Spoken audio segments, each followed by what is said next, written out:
Hi, everybody. Welcome to Roswell Book Lives on this Wednesday night, 7 p.m. Central. We are continuing to read Roswell Loose Ends chapters 6, 7, and I think we might try to read 8, if I'm not mistaken. So I'm your host, Christy. Yes, I am. I'm trying to look nice today. Thank you, Jody. I had to go to a memorial service this morning.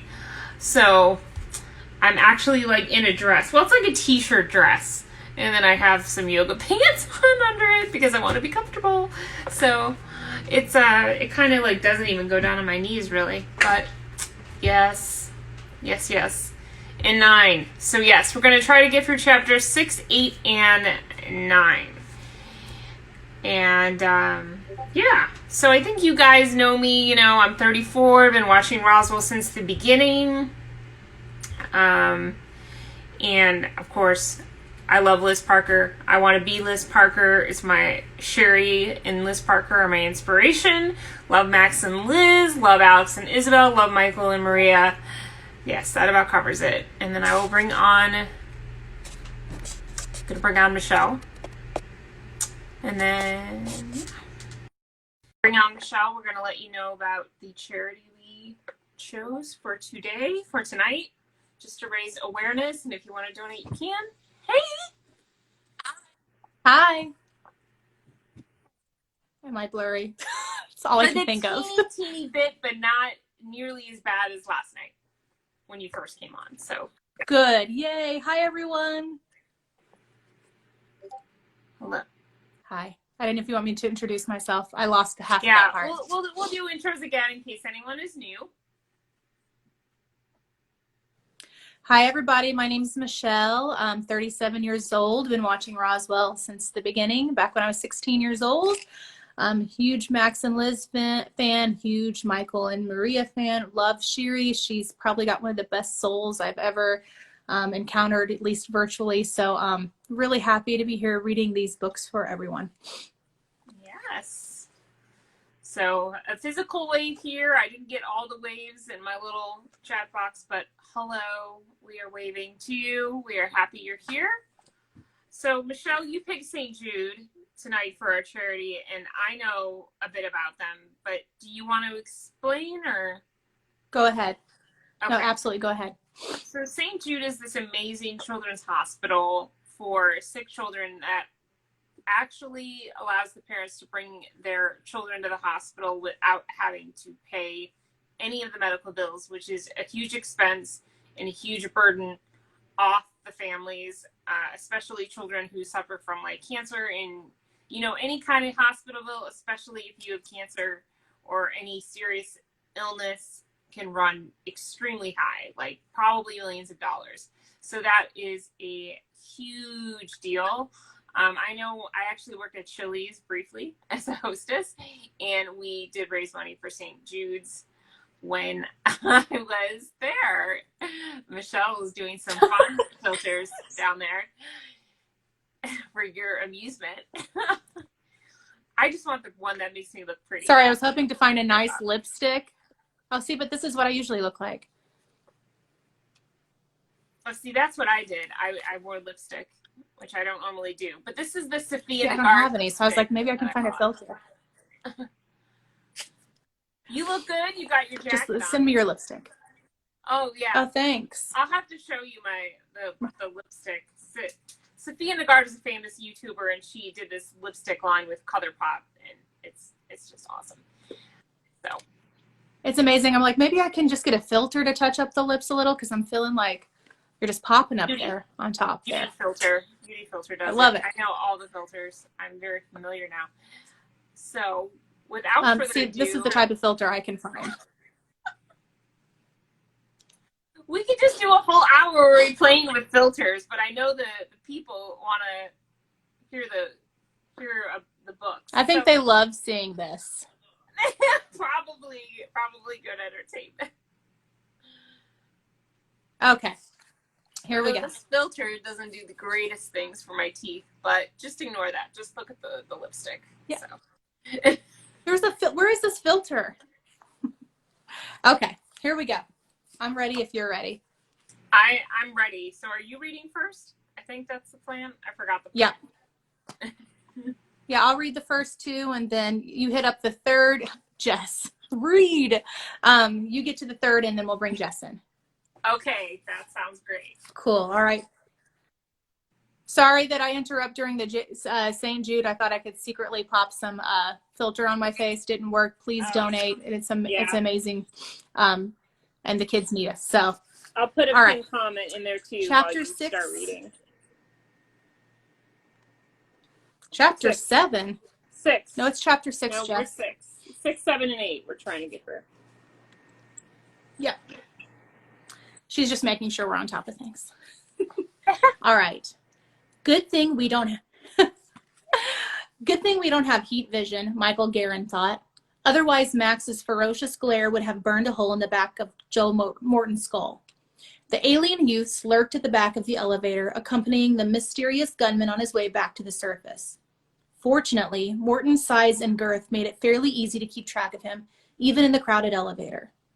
Michael figured the odds that the scruffy stranger, who reminded him unpleasantly of his vanished foster father, Hank, would recognize him and Max from the crashdown were incredibly remote. Morton and his sleazy Confederate had fled the scene of the shooting well before Max called attention to himself with his miraculous and highly imprudent laying of hands upon Liz. He never knew that his single bullet had changed all of their lives forever.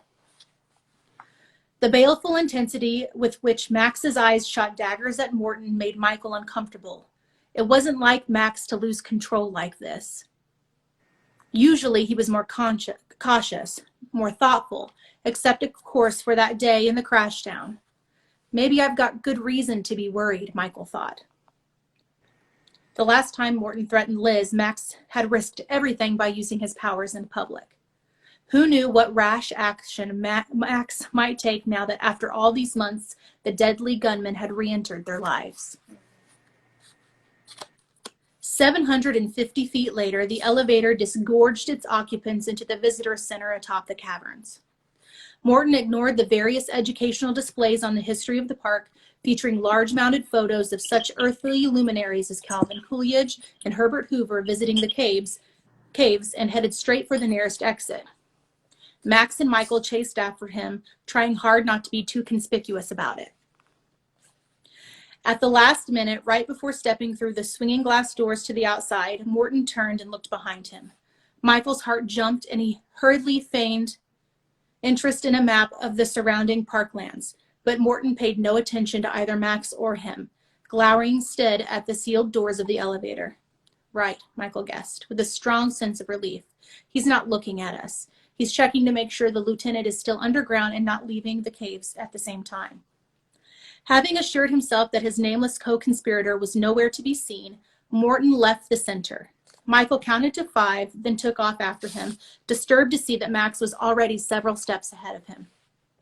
Slow down, man, he whispered forcefully to Max, catching up with his longtime friend. Cool your jets, okay? You're going to blow our cover. After spending the last few hours in the cool, artificially lit recesses of the caverns, stepping out of the center into the heat and the glare of the summer came as quite a jolt. Michael squinted, raising a hand to shield his eyes. Days like this, he wished he had protective inner eyelid like Mr. Spock on Star Trek. Guess we're a different sort of alien, he thought wryly, searching for the designated target of their amateur manhunt. At first, he couldn't locate Morton amid all the other tourists coming and going outside of the center. Then, despite the blinding sunlight, he spotted a familiar bright orange cap rising above the stationary vehicles crowding the large, spacious parking lot. Over there, he alerted Max, pointing towards the departing figure. Morton was obviously planning to say adios to the park. Max nodded grimly, no doubt reaching the same conclusion. Get in the car, he instructed Michael tersely, tossing him the keys to the olive green Army surplus Jeep he and Isabel shared to get around. I'll stick with Morton. Are you sure? Michael asked, a dubious expression on his face. The way Max was acting was reluctant to leave him alone with Morton, even for only 5 minutes or so. How about the other way around? Just do it, Max ordered, his intent gaze never leaving their unsuspected quarry. He proceeded briskly along the edge of the parking lot, continuing the pursuit without a single glance backward. Fuming in frustration, Michael kicked a discarded Pepsi can at Max's retreating back. Tell a guy he's the rightful heir to a distant alien civilization, and suddenly he thinks he can call all the shots. Realizing there was no arguing with Max in his present mood, Michael hustled to carry out his friend's instructions.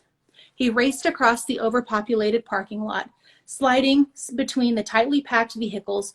Only moments later, he reached the Jeep, right where they'd left it. Hopping into the driver's seat, he fired the ignition and backed out of the parking space, taking care not to run over any strolling tourists, or worse yet, bang into Maria's precious red Jetta parked right next door. Figuring that Morton, once he got into his own car, would be headed for the exit at the northeast end of the lot, Michael drove that way as well. Sure enough, he found Max waiting alongside the exit, looking impatient enough to spontaneously combust. Michael pulled up next to him, and Max bounded into the front passenger seat, not even bothering to open the Jeep's door. That's him, he snapped, pointing at the access road leading out of the park. The blue Chevy convertible with Texas plates. He vibrated with frustrated antagonism. Don't let him get away. The Jeep accelerated out of the parking lot onto North Mex 7. Michael spotted the navy blue Chevy Max was talking about, 2 or 3 vehicles ahead, and got into the same lane. He wondered how long Max was willing to follow Morton. All the way to Texas or to hell and back? I'm betting on that last one, he thought sourly. He still wasn't convinced that this was a good idea. We don't have enough troubles and enemies on our hands. We have to go looking for more. Keeping one hand on the wheel, he snatched a half-empty bottle of Tabasco sauce off the dashboard and took a deep gulp of the bottle's fiery red contents. The refreshing liquid heat coursed down his throat, tantalizing his alien tongue and taste buds. Ah, he thought appreciatively, that really hits the spot. He offered the rest of the bottle to Max, but Max brushed it aside with a curt gesture, obsessively focused on the blue Chevy and its occupants. Without stopping, Morton passed through the tiny tourist trap of White City, heading northeast on National Parks Highway, better known as El Paso Road, towards Carlsbad itself, about half an hour away. Sun-baked desert plains, spotted with occasional stands of mesquite or yucca plants, stretched out monotonously on both sides of the park highway. Pushing the speed limit, the Jeep's forward motion generated a cooling breeze that helped to make the sweltering heat slightly bearable. Michael cautiously kept a couple of vehicles between the Jeep and the Chevy, much to the frustration of Max, who kept urging him to close the gap. You're too far away, he complained, restlessly drumming his fingers upon the dashboard. We're going to lose him. No, we're not, Michael assured him for what felt like the 15th time. Talk about your role reversals, he thought. I'm supposed to be the reckless, impulsive one. Do you want him to figure out we're telling him? He asked Max in exasperation. The snazzy Jeep of yours is pretty conspicuous. Max did not respond and stood falling silent as he continued to stare darkly at the speeding Chevy. His icy expression and smoldering eyes spooked Michael, who tried to figure out just where his friend's head was at. I haven't seen Max so angry, he thought, since that final confrontation with Agent Pierce. So what's the master plan? He asked worriedly. What exactly are you planning to do once we find out what this creep is up to? Whatever I have to, Max said, looking straight ahead, his seething gaze glued to Morton's convertible. What the hell does that mean, Max? Michael didn't like the tone of his friend's voice. His hands gripped the wheel tightly as he let Max know exactly what he thought. Are we talking murder here, Max? Is that the plan? Are you planning to kill Morton yourself to avenge Liz Parker's sacred honor? Squeezing the wheel so hard his knuckles whitened, he cast an accusatory look at the obsessed alien teenager sitting next to him. Just how far are you planning to go, Max? I don't know, Max answered after too long a pause. His expression darkened as he considered his options where Joe Morton was concerned. His jaw twitched and an angry vein pulsed along his brow. Far enough, I guess. Oh, yeah? Michael challenged him, dividing his attention between the road, the Chevy, and Max Evans.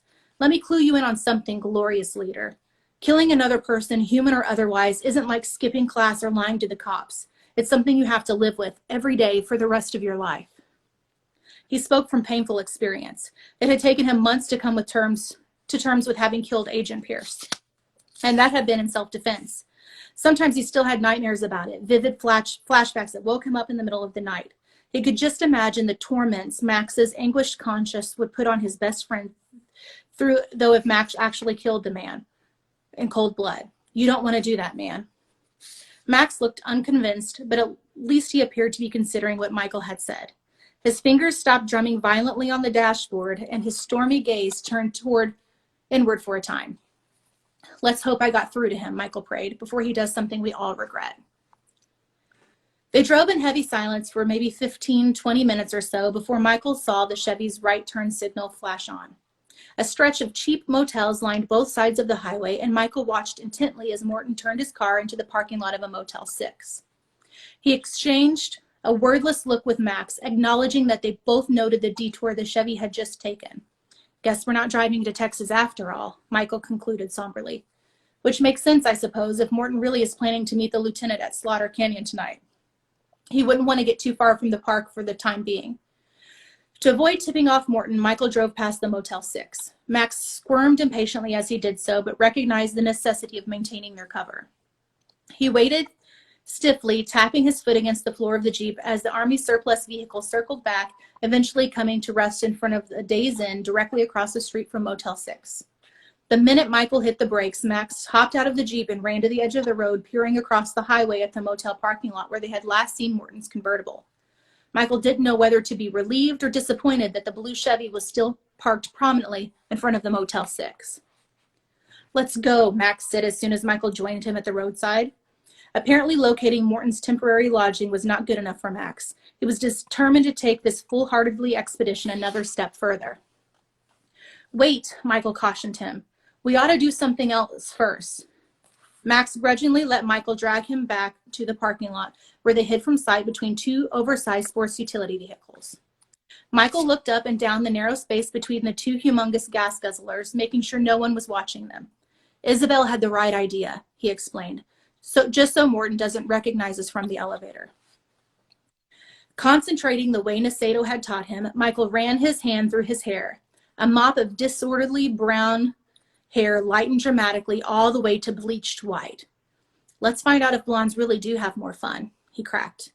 With a few more passes of his hand, he changed the cut and color of his clothing, replacing his black t-shirt and jeans with a bright blue football jersey and khaki slacks.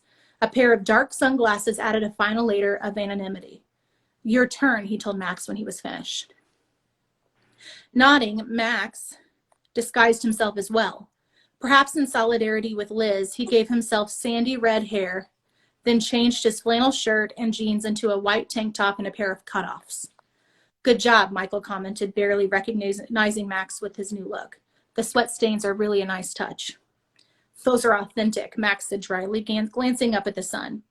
He put on his own shades and stepped out from behind the parked SUVs into the full heat of the afternoon. Come on, we haven't got all day. Actually, we have until midnight, Michael recalled, but didn't bother to correct Max. He wanted to get this over with, too, and return to Maria and the others. Wonder how they're doing back at the caverns. He hoped Maria was doing a better job of calming down Liz than he was doing with Max. Which one of us has got the tougher assignment, I wonder. Crossing the busy highway was not easy. They had to hike about half a mile up the road, breathing in lungsfuls of gritty dust and exhaust, before finding a lightened crosswalk. Heat waves rippled over the hot asphalt, giving their time-consuming trek a feverish, hallucinatory quality. More than once, Max had been tempted to make a dash for it, but Michael successfully convinced him that turning themselves into road pizza was not going to do Liz any good or put Joe Morton safely behind bars. Once across the highway, they had to backtrack the same half mile to reach Motel 6 at last. The whole time, Max had worried that Morton would pull up stakes and move on before they got back to the blue Chevy, which they ultimately found parked right outside of room number 19, facing the highway. Treading softly upon the cement walkway running past the wing of cheap motel rooms, Max placed his ear against the door of number 19. A few feet away, standing guard in case anyone came along, Michael thought he could hear voices coming from the other side of the door. Is it him? He whispered to Max. Max held up a finger to silence Michael and listened some more at the door. His face screwed up in concentration. I think so, he said finally, stepping back from the door. But there's somebody else in there with him, another man.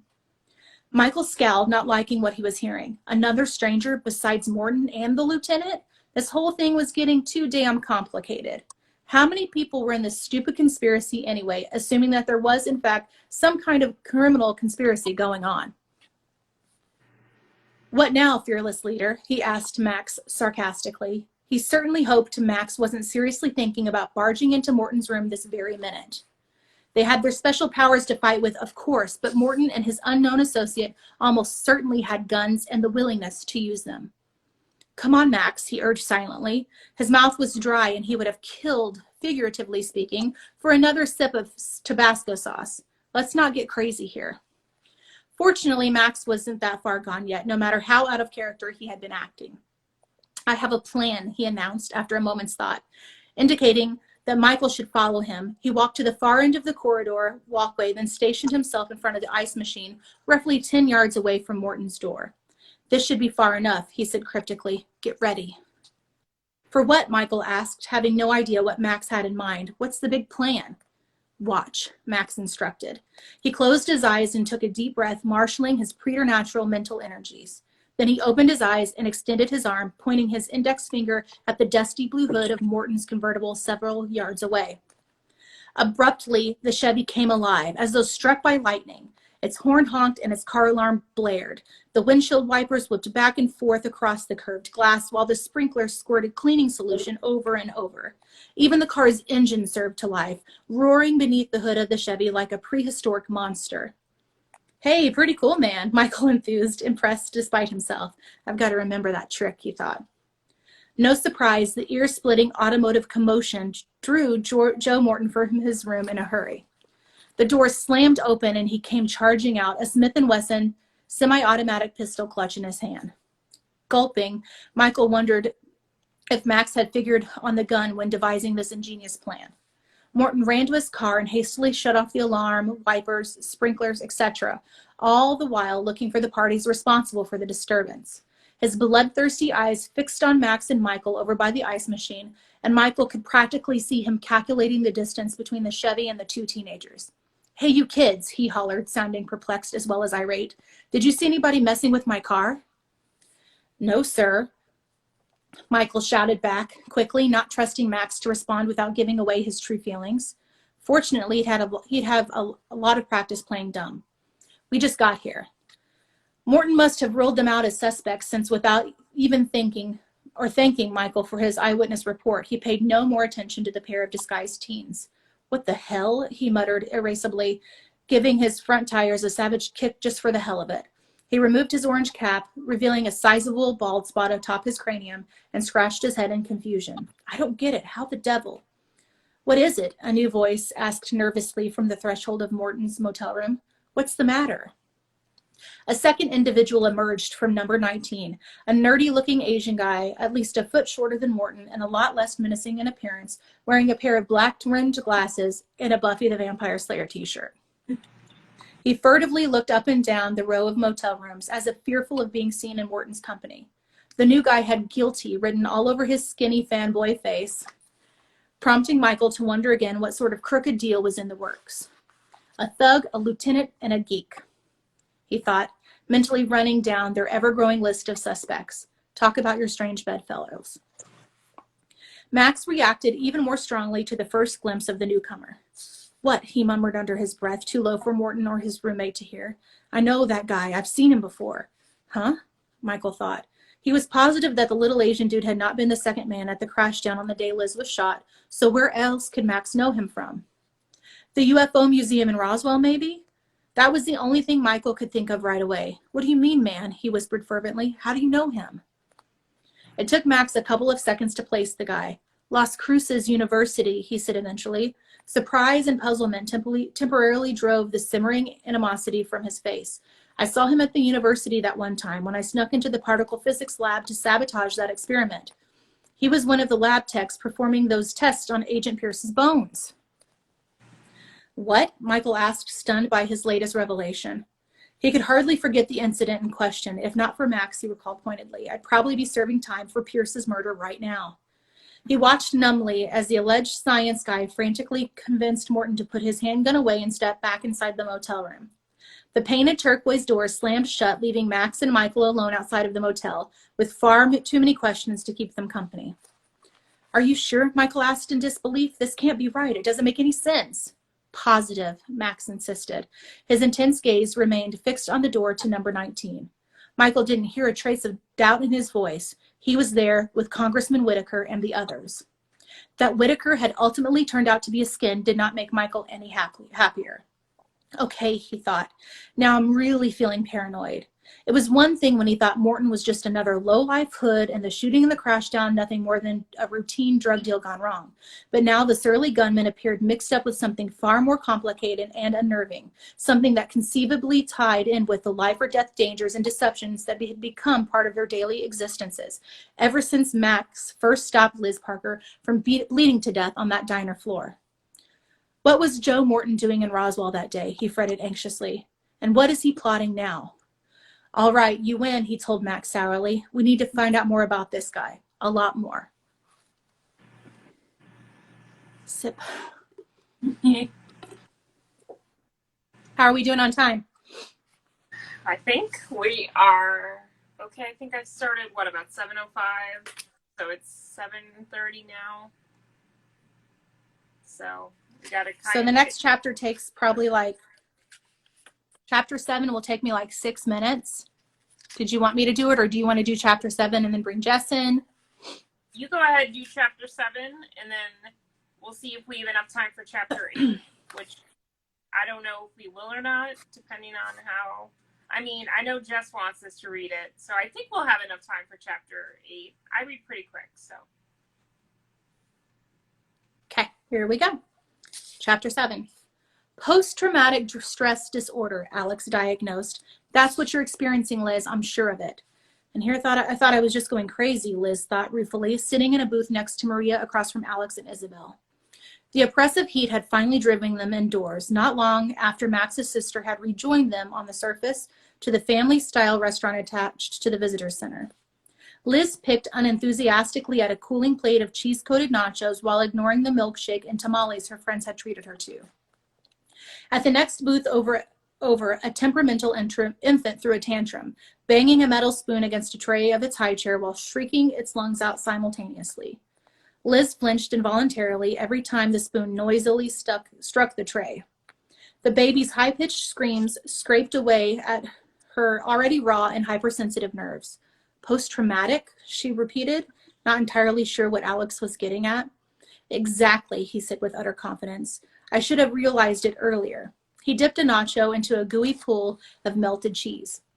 I wrote a term paper on the subject for psychology last semester, and you're practically a textbook case, Liz. Well, except for the glowing handprint, that is. Hard to overlook that, Liz thought. Even though the luminous signal was once again concealed beneath her t-shirt, she was half convinced she could feel the silver handprint shimmering upon her belly. Her skin tingled where the handprint marked her exactly where Max had healed her 2 years ago. He'd left an identical brand upon her on that unforgettable occasion, but the splayed silver fingers had eventually faded after a day or two. Why had the handprint returned after all this time? Max had not needed to heal her down in the murky caverns. He hadn't even touched her stomach. Explain, Maria prompted Alex. Tiny vials of therapeutic scents were arrayed like toy soldiers next to her plate.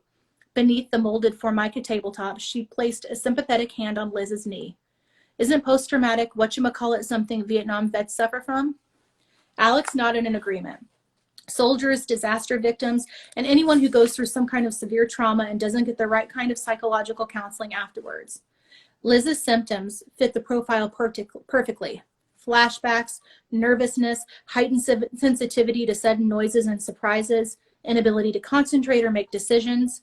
From the look on his face, he must have suddenly realized what a discouraging litany he had just recited and hastened to add, it's nothing personal, Liz. Nothing you need to be ashamed of. It's a perfectly normal psychological response to getting shot. But that was almost 2 years ago, Maria objected. Carefully selecting one of her vials, she inhaled deeply of its supposedly calming aroma. Why would she be having this reaction now? Alex stood by his original diagnosis. Like I said, it's textbook. Sometimes the symptoms of post-traumatic stress disorder can pop up years after the traumatic incident. My guess is that seeing Morton again stirred up Liz's repressed memories of the shooting itself. He scratched his bushy black hair, and Liz remembered that his vocal testing exams administered by the late Agent Polsky had actually deemed best suited to a career in psychiatry.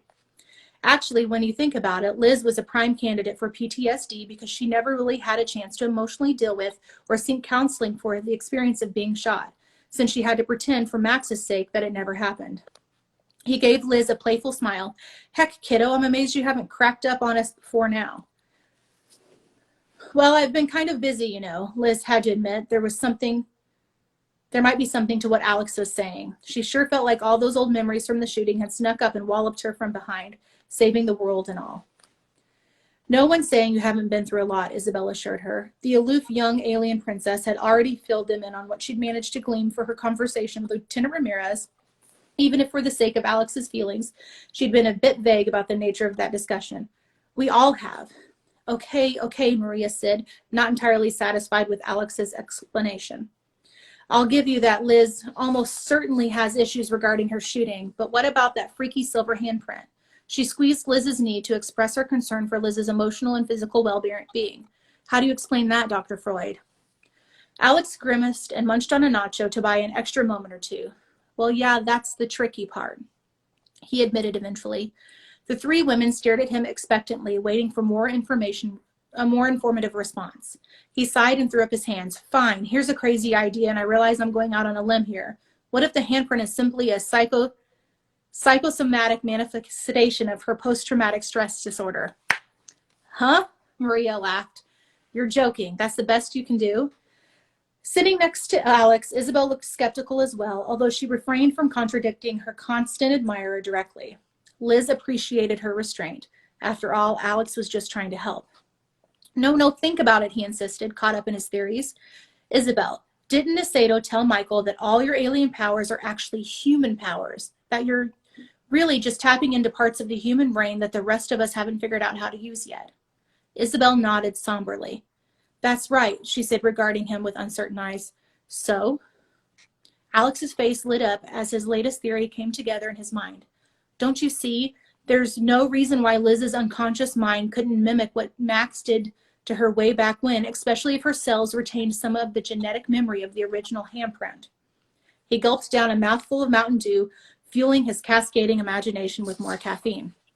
Or maybe all of Liz's mind melds with Max have stimulated Liz's own brain enough to fake the shining handprint on her own. Like with stigmata, Liz suggested, the budding scientist in her intrigued despite the topic's unsettling personal implications. All those people who spontaneously develop wounds and marks on their bodies? The same sort of thing, I'll bet, Alex theorized. The unconscious mind is capable of all kinds of weird stuff, and Lord knows you've already given it plenty of bizarre material to work with lately. He chewed thoughtfully on a soggy nacho. Yeah, the more I think about it, the more plausible this sounds. I'm pretty sure, Liz, that this is your own brain creating that handprint. He turned to Isabel for confirmation of his genius.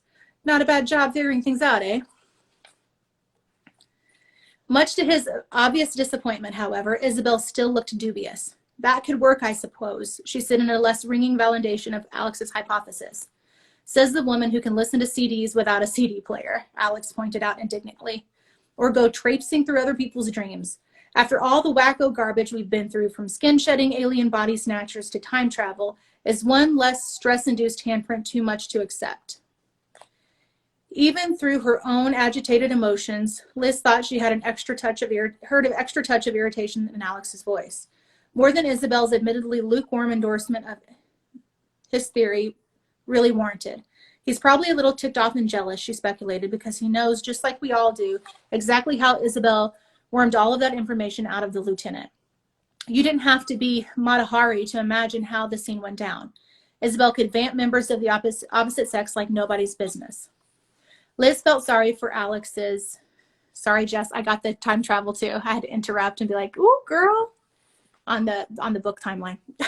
But even if you're right, if I'm really suffering from post-traumatic stress disorder, what am I supposed to do about it? I feel like I'm having a nervous breakdown. One booth and a high chair away, the unhappy baby yowled again, causing Liz to grip the edge of the table with white knuckles. The spoon banged against the tray, and she had to clench her teeth from jumping out of her skin. How, she asked after the traitor's moment passed, am I supposed to get over this? I don't know, Alex confessed quietly, his concern for Liz taking priority over his problems with Isabel. Ideally, according to the psych textbooks I read, you ought to get special counseling from expert trained in treating PTSD. But I guess that's not really an option in this case unless you want to spill the beans about you know what to some shrink. He nervously cast a sideways glance at Isabel, acutely aware that she wasn't going to like that idea. No, she said, immediately rejecting that notion once and for all. She had already placed Max's secret in danger too many times. No matter how messed up she wasn't going to let her problems jeopardize anyone else's safety again. Talking to a psychiatrist is out.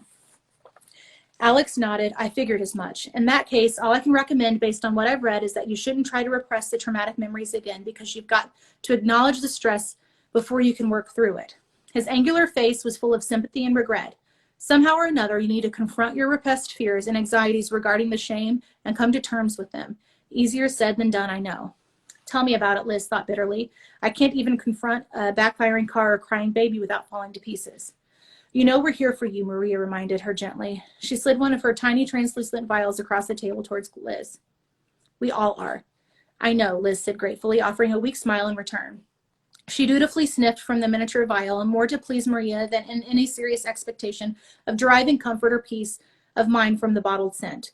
Despite the pungent odor, she couldn't help worrying about Max, however, and wondering what had become of him and Michael. They had been gone for a couple hours now without checking in. Liz knew that part of her would never be able to relax until she knew that Max was okay. What if Morton had surprised them somehow? What if he was pointing his gun at Max right at this very moment? Crash! The irate baby pounded upon his tray like it was a cymbal, the constant rat-a-tat-tat causing Liz to flinch visibly with every beat. The infant's high-pitched squeals climbed into the upper decibels, drowning out the restaurant's overhead music system and pushing Liz close to the breaking point. How was she supposed to think, let alone confront her fears with that hellish caterwauling going on? She pressed her hands against her ears, desperately trying to hide from the noise. She squeezed her eyes shut, only to see Joe Morton rise up from her tormented imagination, waving his handgun wildly in the middle of the crashdown. In her mind, the baby's shrill cries merged with Maria's screams of terror as the pistol went off.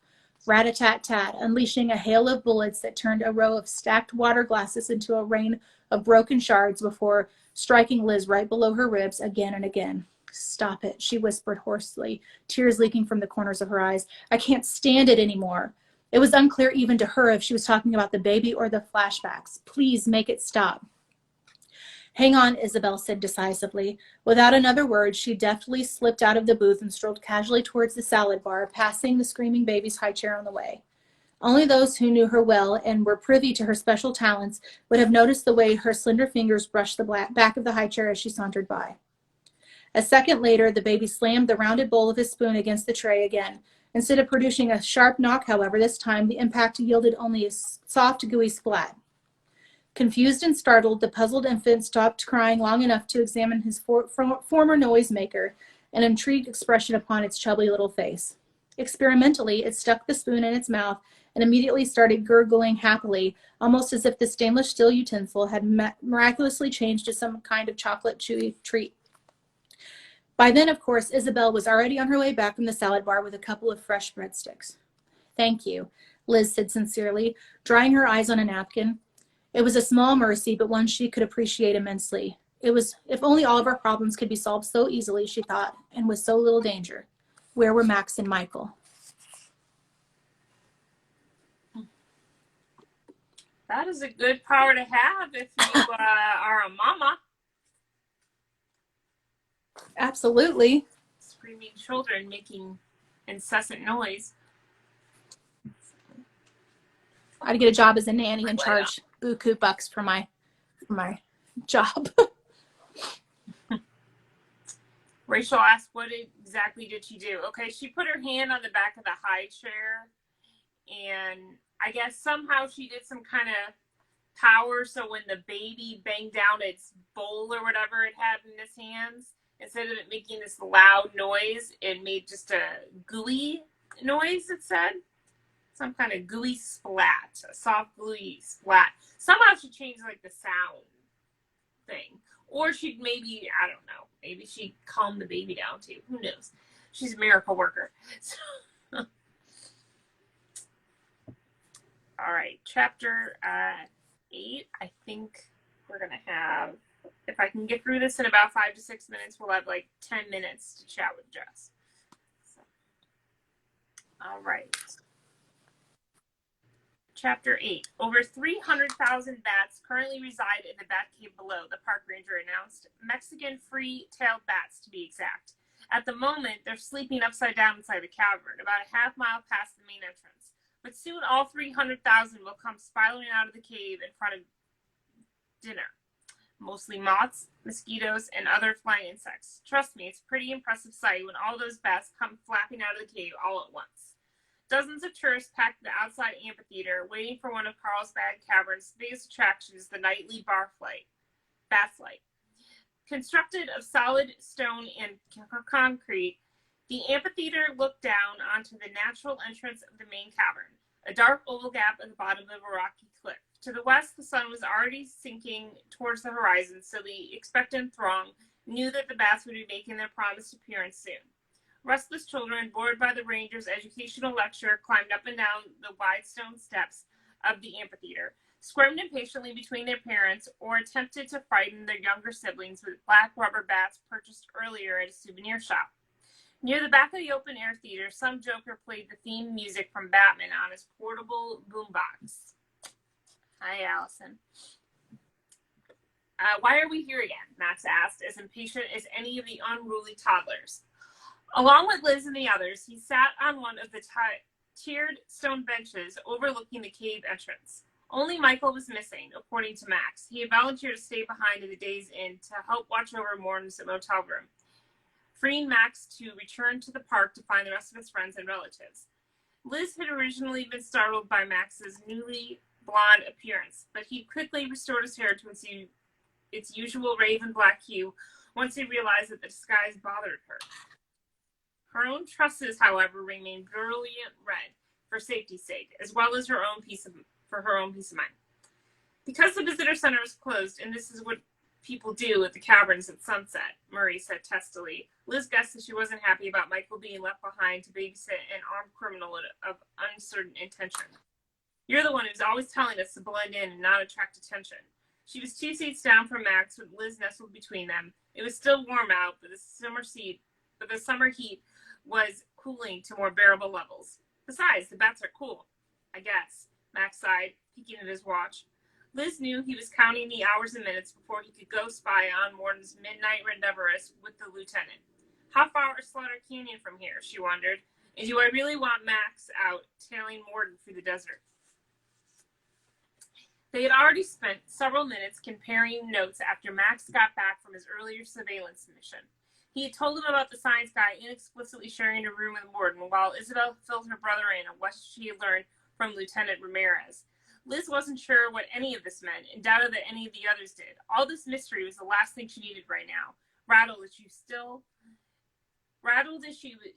was by her resurrected psychological baggage from the shooting, but she had to admit that the entire situation was looking increasingly suspicious and alarming.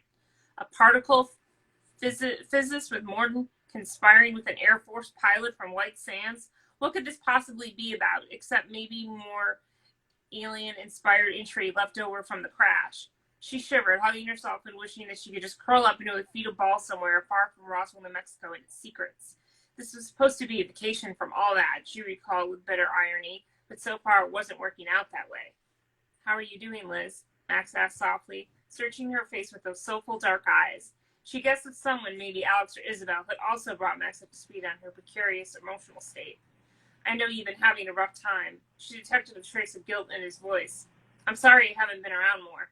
That's all right, she consoled him. In a crisis, she had learned from painful experience there often wasn't time for togetherness. You were doing what you had to do, for my sake. She turned toward him, looking up at the troubled face she knew so well. Morton's my problem, not yours. I just wish I could do more, he said passionately. The idea that he's still out there, up to no good, after hurting you. His expression hardened, and he clenched his fists, as if newly enraged by the very thought of Morton. A baseball chunk of concrete, resting by his foot, abruptly exploded in a shower of dust and gravel. Embarrassed and flustered, he guiltily peeked at the strangers around them.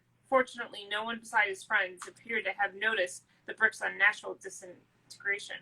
It just makes me crazy, he offered by way of explanation. You can't imagine. Out of the corner of her eye, Liz saw Maria observing Max warily, eyeing him as she wooed a ticking time bomb. Isabel and Alex were discreetly monitoring Max as well. Liz felt her friends' shared discomfort, even as she appreciated their reluctance to intrude on a private moment with Max. I know, she said to him. Watching him simmer in anger and frustration, she wondered who had been most disturbed by Warren's return, she or Max. Once again, she was tormented by the possibility that Max might get hurt trying to avenge her shooting. I never forgive myself, she thought, if something happened to him because of me. You don't have to do this, Max, she urged him. Her moist brown eyes pleaded with his for an end to this disastrous expedition. We could just turn around and go home, pretend we never saw him. He shook his head. It's too late for that, Liz. Things have gone too far. We need to know what Warren is doing with that scientist in the Air Force guy for all of our sakes. A rueful smile lifted the corners of his lips. Anyway, Michael and I have already rented a couple of rooms at the Days Inn for us. The better to keep Joe Morton under 24-hour watch, Liz realized. The idea of staying that close to where the murderous gunman was hiding out made her sick to her stomach. I'd rather camp out in the Batcave with 300,000 plus flying mammals. She knew that Max was probably right. Morton needed watching. She wished she could do more to help Max get to the bottom of the mystery, but in her present state, she was no good to anyone. When will I feel like myself again? She asked hopelessly. How long can constant terror last? Down at the foot of the amphitheater, the loquacious ranger wrapped up his lecture, glancing towards the setting sun and checking his wristwatch. It should be any time now, folks, he announced. Although predicting exactly the bat's big moment was something less than an exact science. Please remember, no flash photography. An eager hush fell over the gathered tourists, quieting all but the most obstreperous youngsters. Danny Elfman's pounding Batman score echoed beneath the dimming desert sky as several dozen eyes turned towards the cavernous opening at the base of the cliff. Have you ever seen this before? Liz asked Max, trying to enjoy the moment as best she could. Once, he admitted, when we were just kids. A gentler smile temporarily lightened his brooding demeanor. Isabel was terrified the bats would get caught in her hair. Too bad Michael's missing this, Maria sighed. Guys like bats and snakes and things, right? Before either Max or Liz could respond to her query, a loud rustling sound came from the mouth of the cavern, like the fluttery susurrus of millions of shuffling words. How is that? Tough word. I'm going to look that up later. Okay. The audience held its breath en masse, leaning forward on their stone benches to get a better look, when suddenly a swirling cloud of black, leathery wings burst from the cave, ascending toward the skyline like, well, a bat out of hell. Wave after wave of hungry bats, several thousand at a time, poured out of the cavern, spiraling upward like some sort of vampiric tornado before dispersing into the night. Their high-pitched cries bounced off the rocky foundations of the outdoor theater, competing with the shrieks of excited spectators and the thunderous flapping of countless nocturnal predators. Holy bat surplus, Alex exclaimed, leaping to his feet while beside him Isabel scrunched down as far as she could, protectively placing her hands over her hair. This is just like Hitchcock's The Birds, but with fewer feathers. Liz's own reaction caught them all by surprise, even though she knew to expect, having witnessed the twilight exodus numerous times as a child. The sudden roar of the bat explosion, the turbulent storm of furry black bodies blotting out the sky, overloaded her senses and sent her heart and soul winging back to the crash down in the day she was shot. Help me, she thought frantically, her hysterical screams lost in the turmoil. Darkness, black as death, closed in on her. Pain flared below her ribs. Max, where are you, Max? I'm dying. The blackness was still enveloping her as her friends took hold of her and hastily hustled her away from the bat show. And that's chapter 8. So, got about 10 minutes left, I think, before they're going to cut us off. Okay, let me get out of here so Jess can come in. I want to make sure she gets to All recap. right. Sounds good. See you later. Bye, everybody. Bye. All right. So I think we have a better idea of where this episode I mean, well, where this book takes place in between the episodes. All right, Jess, let's see if you're ready to get in here. Uh-oh. It says you're unable to join, Jess. Jess, can you press that request button at the top of the chat box? I think that's the only way to do it. Unless you want to exit and re-enter. So, because it won't let me add you. It's saying unable to join for you, Jess. So just press the request button because I can't add you otherwise. I don't know why. Can you scroll to the top of the chat and see if that the send request thing pops up? Because, yeah, it's just not letting me add you. Yeah. Okay. There we go. What? It still said it's not letting me do it. You sent the request, but it's still saying unable to join. Dang it. Okay. Can you try exiting and re-entering, Jess? I'm sorry. I don't know why it's doing that. It's still saying you're unable to join even after you sent me the request, which is just craziness. So I know you hit it. So these Instagram punks, yep. Exactly, Rachel. We're just trying to have a cool live here and raise awareness.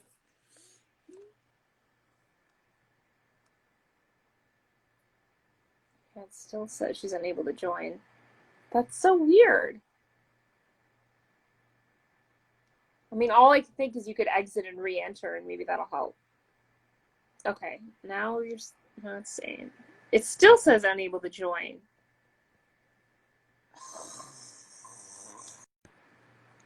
What is with that? That's so weird. That's so weird.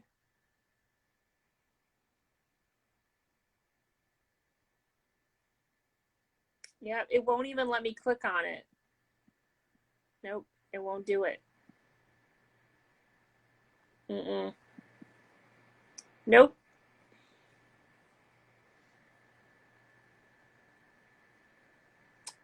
Doesn't like me. I left 3 times.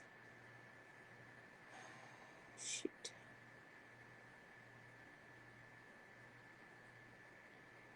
Maybe if she joins again, I can add her instead of her requesting. So, Jess, when you come back in here, don't we might have to go to another live. We might just have to start another live. Let's see. Nope. Jess, I'm not having any luck here. It's still doing it. Shoot. Okay, Jess, do the one thing for me. You can exit and come back in, but don't request or anything. Let me send it to you this time and see if that works. That would be the only other thing we could do. All right. Michelle won't let you donate? That's so weird. Is the link working for anybody for the fundraiser? Just FYI, it's not working for Michelle. Well, technical difficulties. We might just start another live because it's not doing it. Oh, wait. Jess, stay there. You popped up now. Oh, gosh. That was frustrating. 3rd time's a charm, I suppose. That's craziness. I don't know what that was about. 6th time a charm, too? I got out 4 times and then finally let me in. Gosh. Crazy. It kept saying unable to join, and I'm like, shut up, Instagram. Come on. I know other people have issues with that too sometimes, so it's just weird. Yeah. So as you guys were talking, I was going down the list on Hulu of the episodes to try to figure out where the heck this one falls. It's driving me crazy because he mentioned time travel, which I think is what got me originally putting it where it is.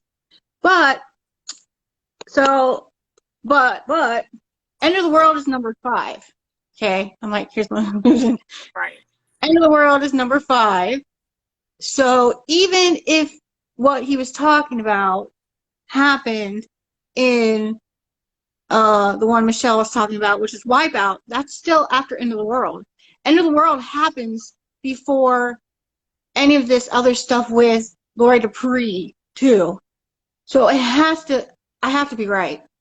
I'm right. I'm just going to stick with being right. So you think it's before End of the World or after End of the World? No, it's after End of the World. Okay, here's some hang-ups. So we know that Liz and Max are together here, right? Yeah, it does Well, seem like they're season together. 2, right, season 2 is a lot of the dumb test stuff. However, most of the test stuff with them happened later. So I'm looking.